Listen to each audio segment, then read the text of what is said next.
Yo, yo, yo, yo, yo, yo, yo, Big Catch back up in here. The people is rising.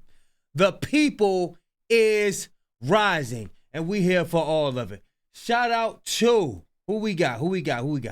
React, Rewind. We about to get into this video, y'all. Y'all know I don't like holding y'all. Without further ado, let's get it. Bro, just listen to the lyrics in this unreleased song that Kendrick did at the halftime show last night. Just listen to the lyrics. I'm carrying heavier hearts right now. He about to break it all down. Y'all check it. Y'all listen. Y'all listen. Listen. Just listen to the lyrics. I'm carrying heavier hearts right now. I could power lift with Olympians too. I'm carrying varying darts right now. I desert this bitch like tiramisu. We go body for body. I hand you a body. I'm probably a better masseuse.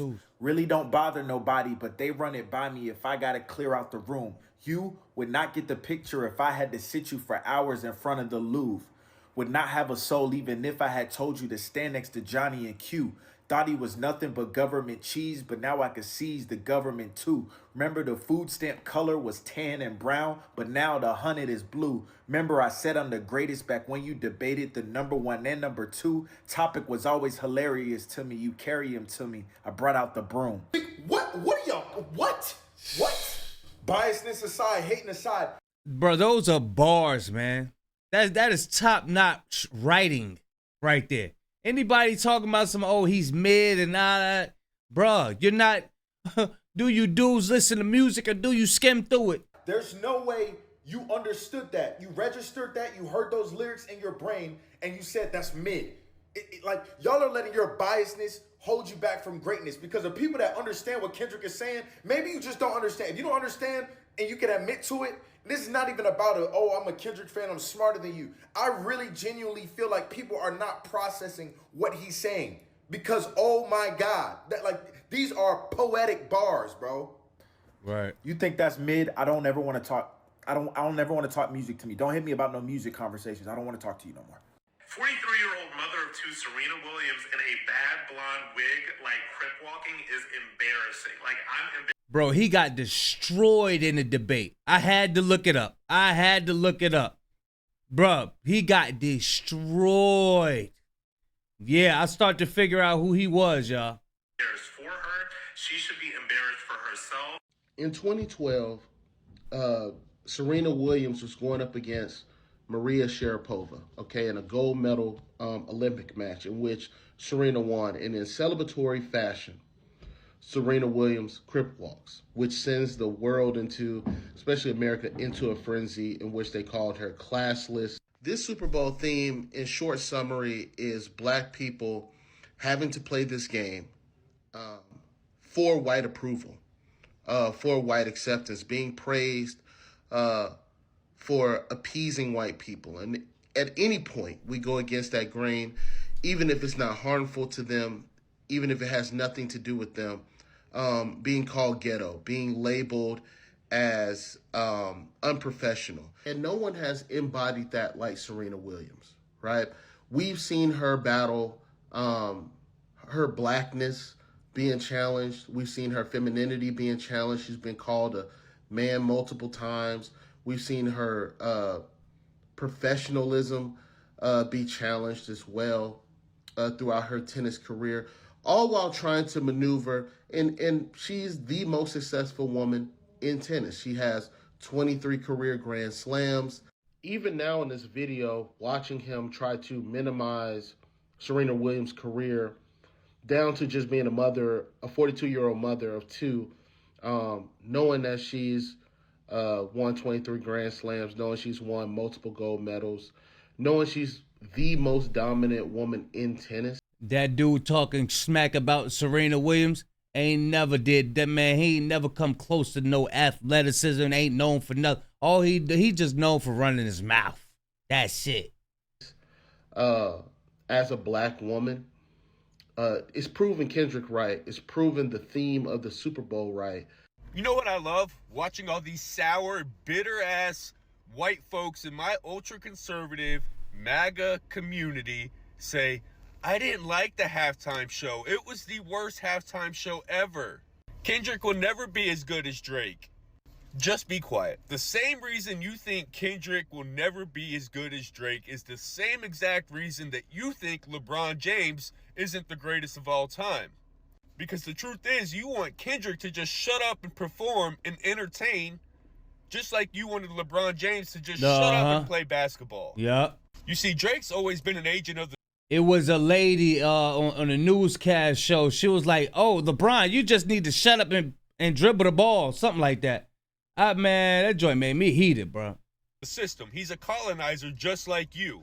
Use the culture for your own personal gain. Take the parts of the culture that you like and then discard the rest. And what's sad is that we're in 2025 and the vast majority of these poorly educated white folks, especially in my community, have no idea that they are pawns upholding the system. They are agents of the system when people like Kendrick Lamar is the revolution. Because the truth, a lot of those people, like a lot of those rich people, they really think they are a part of the 1%. Bruh, they are not a part of the 1%. If you got a million, I'm talking about the 1%, you know what I'm talking about. The 1%. They really think they're a part of it and they're not. Truth is, since the birth of this nation, black folks have always been the entertainment for white folks. But as long as they're dancing to the beat that the white folks want them to. But when you got people like Kendrick Lamar with his creative genius not tap dancing to the beat of what white folks want him to do, it's a beautiful thing. So stay mad. They say a photo is worth 1,000 words. And the funniest thing about this is... Hey, look. They say a photo is worth 1,000 words. Uh-oh. God, the way he came on there. Oh, Lord. So stay mad. They say a photo is worth 1,000 words. And the funniest thing about this is that if you have all the knowledge of the history leading up to this moment, but you haven't seen the performance, you already know what happened. You already know what could make him smile that broadly, Damn. that devilishly, that deliciously. This is a smile that says... Ew. He said that deliciously. Ew. Ew. Probably because he in the kitchen. He probably got a sweet tooth. I beat you Sweet at tooth. your game. I won a Pulitzer Prize in your game. And I just made enough money to never work again for the rest of my life to say fuck you at my game, at a game. This is a smile inside of a that game. says, I'm A game inside of a game. about to get hundreds of millions of people to nail in your coffin for me. This is the smile of a guy who pulled off nonviolent revenge to such a degree that it's a little bit violent. Like, oh, shit, damn. I don't know about you, but I was getting emotional watching Kendrick Lamar's performance, man. Because it really started from Drake and J. Cole saying, we are as big as the Super Bowl. We are the top two. We are the best. And Kendrick said, hang on a second. Please, hang on a second. And now, being at the Super Bowl, performing and saying to Drake, you like them young, in front of 120 million people after winning 5...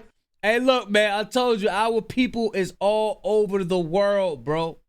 They're all over the world. Grammys, having one of the most streamed songs and records, breaking so many records. It is probably the biggest display of absolute dominance that I've ever seen in any category of anything. Like, it was astronomical. Category. And we see this man, and I'm so fortunate to have met this man in real life. I met him in 2014. He just moves up and up and up and up, and there is no stopping him. He is a spectacle. He is one of the greatest artists we'll ever see, and we must be so grateful to be living at the same time. It was absolutely brilliant. And yes, he didn't perform particular songs. He didn't perform songs that everyone knows. But remember, Kendrick Lamar is here to educate. He's not here to entertain. And I understand that in the Super Bowl, it's an entertainment thing. And people didn't want to be educated. That's fine. But if you want to go away and learn something from what he just did, you will learn a whole lot. You will learn a shit ton. You will learn so much. You see, it's people coming out saying, yeah, I had to purchase his album. I'm listening to his songs right now. I can't believe it. He existed this whole time and I never knew about him. Man, bruh, people are waking up, man. And if you were there for entertainment, I was entertained and I was educated. So for me, arguably, barring Michael Jackson, one of the best Super Bowl performances I've ever seen. The reason a lot of people didn't like Kendrick Lamar's halftime show, not me and mine, a lot of other people, was because you were watching and not listening. Was because you were expecting a circus, not a lesson. Was because some of the symbolism and some of the lyrics, A, completely went over your head, or B, made you a little uncomfy. 40 acres and a mule, this is bigger than the music. Do you even know what that means? Do you even know what that means? Cook. Okay. Cook. An American flag made out of all black dancers, and you want to say it's the worst halftime show ever? What? And you guys were probably pissed that they took the words right out of your mouth. Too ghetto. Because we know that's what y'all wish you could say. We know that's what you were saying at home. And you're mad about it. You got called out when you were expecting to get entertained. And that's not what that show was about.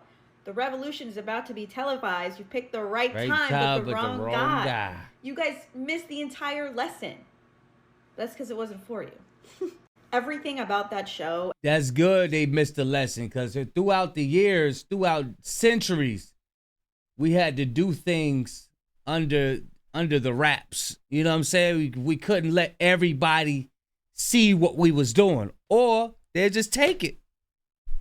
Same thing like now. It ain't meant for everybody.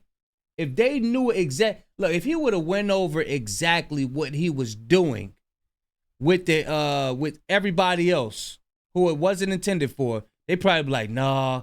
They would have put you know when they put their hands in something, it turned to shit. You know when they put their hands in something, it turned into shit.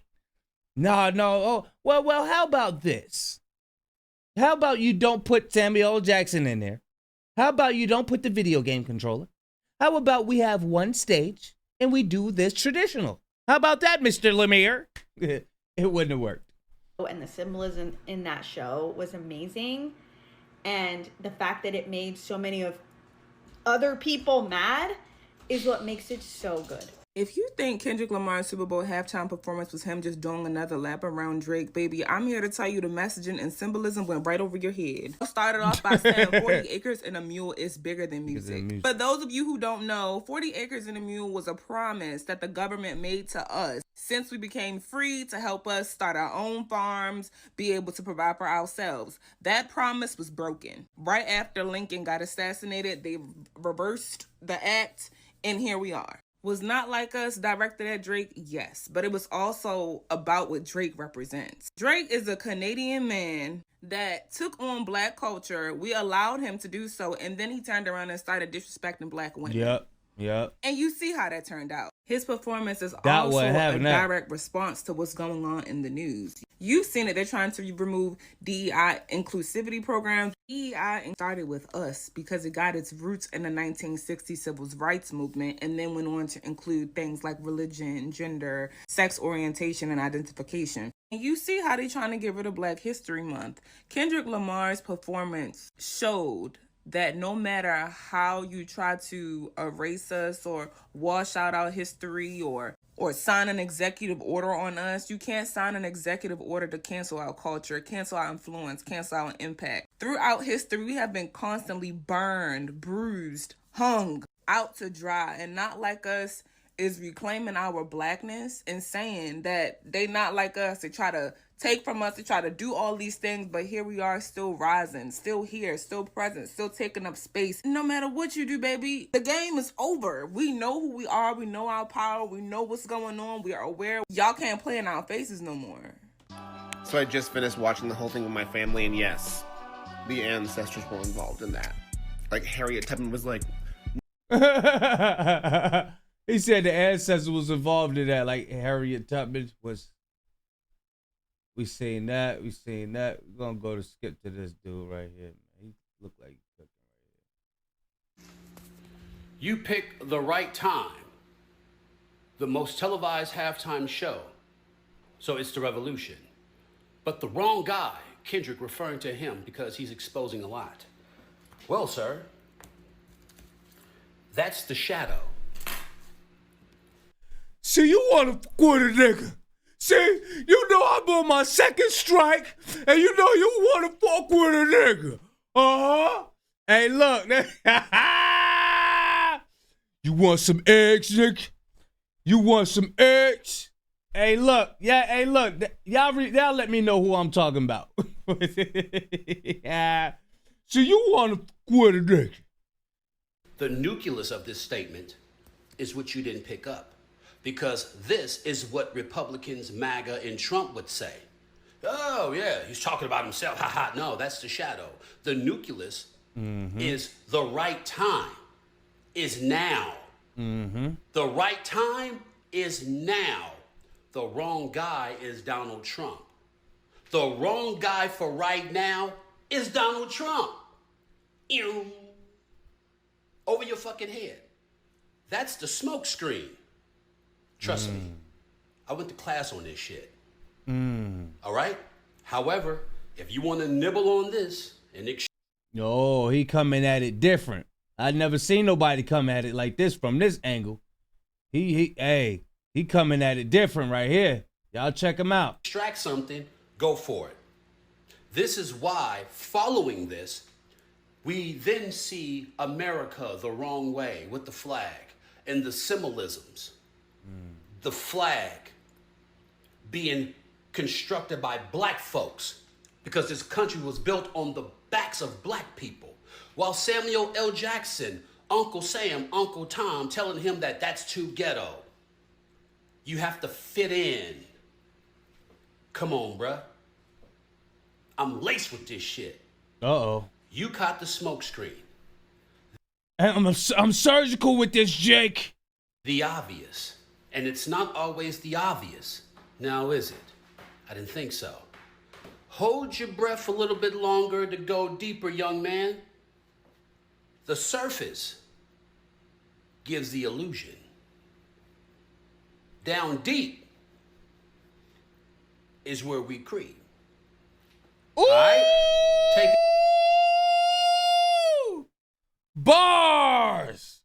Bars! What? Bars. He been in the crib studying, boy. He been in the crib studying. Take it easy, man. There was one part of this performance that when I watched it back a second time, I got really, really sad. And I wonder if anybody else got as sad as me when it came to this part of the performance. Y'all remember this section of the performance where he doing the doo-wop version of Man at the Garden? And he got the homies behind him, mouth full of gold teeth. Fire. And then Uncle Sam pops in and says, oh, you got your homies with you. The cultural cheat code. Scorekeeper, deduct 1 life. Damn. I didn't get to the levels of Sing About Me sad, but I'm looking at Man in the Garden with a new perspective because what is the garden? Why was it raining in the beginning of the song? Like the whole visual just changed to me, and I'm realizing now that that man was at a cemetery, bro. It's kind of making me more sad now realizing that they're all wearing white, all right? I know they're supposed to be part of the American flag, but they also have niggas in blue and niggas in red. They could have been behind them, right? But they're all in white, so. That's sad as fuck. My opinion, I think fuck. Also, it's fire that he got a whole jacket dedicated to Gloria. That's fire. Oh my God. The Jalopy. Conservatives are making conspiracy Jalopy, baby. Yes, sir. You be cooking, man. theories about Drake, bro. It is about to get bad. Have y'all ever heard of QAnon? According to Google, QAnon is basically a political movement that originated in 2017, and they're based in a lot of conspiracy theory, right? But the government sees these people as dangerous because those conspiracy theories end up going crazy and influencing a whole lot of people. And that's about to start happening to Drake, bro. Take a look at these comments I've been seeing. So a conservative tweeted, I didn't understand one word of the halftime show. I need a translator. Keep in mind, this tweet has 1.3 million views, bro. And in the comments, it's flooded with conservative people saying that Drake is tied to Diddy and Kendrick Lamar is exposing him. This was my favorite one though. According to my team, he's calling out Edos with his music. I guess Edos got called out on the biggest stage in the world. He called Drake and Diddy out on the song and even hitting it with Game Over written in lights. Bro, y'all let the conservatives get a hold of these songs?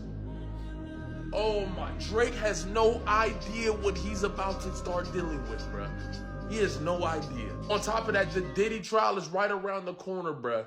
With this song going up like this, Drake's name is going to be tied directly to... This is ruthless and diabolical, bruh. It's just evil, bro. You heard what Kendrick Lamar said at the beginning of his Super Bowl performance? He said everybody must be judged, but this time God only favoring us. All in white TPPO, and that went right over their head. This thing is happening right under their noses, right in front of them, and they can't see it. They can't see it. Most High using PPO like him and artists, right? Right, it's happening right under their noses. Yeah. Literally. Went over all their head. Didn't go over my head, though. Black Americans are the real children of Israel, the real Jews, the real indigenous Americans from the same tribe. We already went through our punishment. That's what he going into. Deuteronomy 28:15 on 16 on down. We went through our punishment. Now it's about time for those curses to get uplifted. That's why you see everybody, you know what I'm saying, starting to get in tune with themselves. And the table's about to start getting turned, man. It's Jesus Christ or Yahweh Shah or Yahusha. A lot of y'all are hating on Kendrick Lamar's Super Bowl, and I'm honestly not sure why. And before the video continues, y'all can just let me know how y'all felt about it in the comments. But personally, I don't know what else y'all expected. I don't know if y'all expected hit song after hit song after hit song, but that's not Kendrick Lamar. Kendrick Lamar is not for everybody. I'll be quite honest, until like this whole beef thing happened and I really sat down and listened to Kendrick Lamar, I was not a Kendrick Lamar fan. You cannot expect him to go out there and appeal to the mass population like a Katy Perry or Prince or Michael Jackson. He's not that. He's Kendrick Lamar. You actually have to sit there and listen to what the man is saying. Not every song is not like us. He's not going to ride out on like a big damn horse like Katy Perry did. I don't know what y'all wanted. And everybody's saying Lil Wayne should do the halftime show. Lil Wayne should did this. Lil Wayne should did that. If they were going to butt Lil Wayne for the halftime show, they would have did it in 2013 when the Super Bowl was in New Orleans, but they didn't. Why the hell would you butt Lil Wayne in 2025? No, I could definitely see the direction of what they did in Los Angeles with all the Atlanta crew. I love that. Maybe bring out Boosie and then Lil Wayne, like a ton of people from New Orleans. But you cannot sit here and tell me that was trash. Also, yeah, they let Dot do his own thing, man. I don't think they would have let if they would have booked Lil Wayne, they wouldn't have let him do his own thing. They would have, I don't even think he would have had his own ideas as far as like, okay, how I'm going to come at this. He would have did the same old traditional, okay, we need you to do it like this. That's how he would have came at it. Dot done set a certain precedent that he set a tough act to follow. Man, people are not going to be able to follow this, man. You're going to have to build yourself up as a expert in art and a superior artist in order to duplicate this, what Dot did. Ain't nobody just going to be able to come out and do that. You're going to have puppet hands on top of you, and they're going to have to approve. You're going to have to run it through so many different ranks. If if another rapper get picked, to do it by himself, you're going to have to run every idea and everything because Dot done set something that they just going to be analyzing everything now. They're going to be analyzing everything now. Shout out SZA. Her vocals are insane. She sounded... Yeah, SZA sound good too. Y'all let me know what y'all think about this, man. Big Kish signing out. I'm gone, y'all.